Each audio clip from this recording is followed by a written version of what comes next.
Oh, hi. Hello, my name's Anthony Daniels. I know that because it says so on the cover. Welcome to the AV Club today, and I feel very welcome too to join you.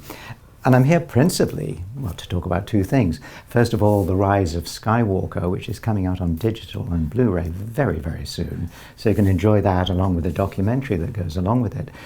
But something not nearly as important, I did write a book. So stay with me and our friends here, and let's talk about it. No more adventures. I'm not going that way. It's not a biography.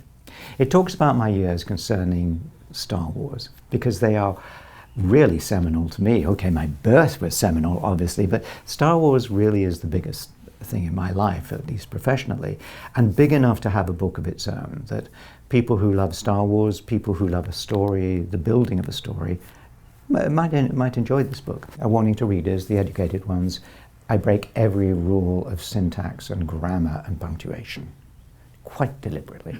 I know how things should be done, but damn it, this is the way I speak. Secret mission? What plans? What are you talking about? I'm not getting in bed. I'm going to regret this. Originally, I was offered pages that went, top right, picture of Millennium Falcon. I said, readers kind of sensible. They don't need that kind of guide work. They can look and think, oh, it's the Millennium Falcon, isn't it? And then I realized it'd be kind of fun to have the reader come with me on the day, so that I looked back at the scripts that I have and I put on the scene setting, interior hearth ice corridor, so that you see that and think, oh yeah, that's really cool, because that's what it says in the script.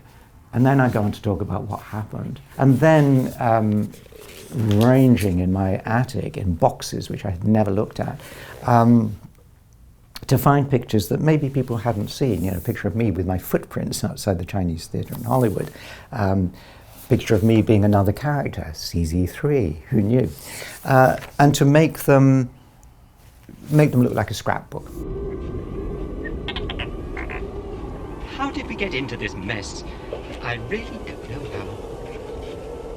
how. We seem to be made to suffer. It's our lot in life. My first vision of 3PO, genuinely, on that first day in the desert, was to ask Ann Skinner, the continuity lady, to take a picture of me so I could look at what I looked like, because I didn't really know. I'd seen his beautiful face in the studio as we made the costume, but I was on day one, C-3PO, in the middle of the desert, and I needed to know who I was. You are given the camera eye view, the director's view of what they want to show you.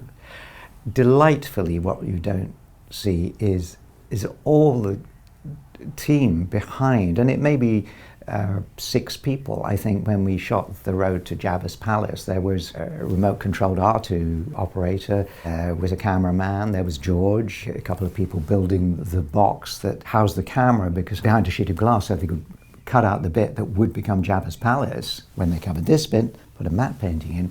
We were a tiny crew, and that was so joyous. It was like a school day out, And then you go right to, shall we say, The Last Jedi, where you had hundreds of people behind the camera. I was one of them. I was part of the team. And you think, oh, if only people could see this, they'd be really thrilled. Okay, the camera's looking this way, and it's magic, but this is a different kind of magic, big time. The book allows you almost to see things from my point of view. I'm standing here in pieces, and you're having to lose the grandeur.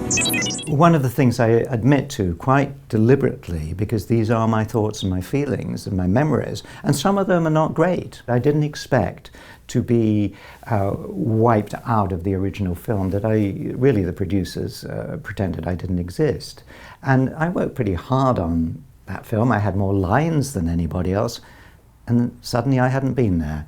That was difficult to live with. Fortunately, I've been around long enough to come eventually to the rise of Skywalker and absolutely be there for the top of the mountain. I want you to know that you have been a real friend, R2. My best one, in fact. As I close the book on another chapter of my life, thank you so much for being there today, and thank you so much for reading. I am C-3PO.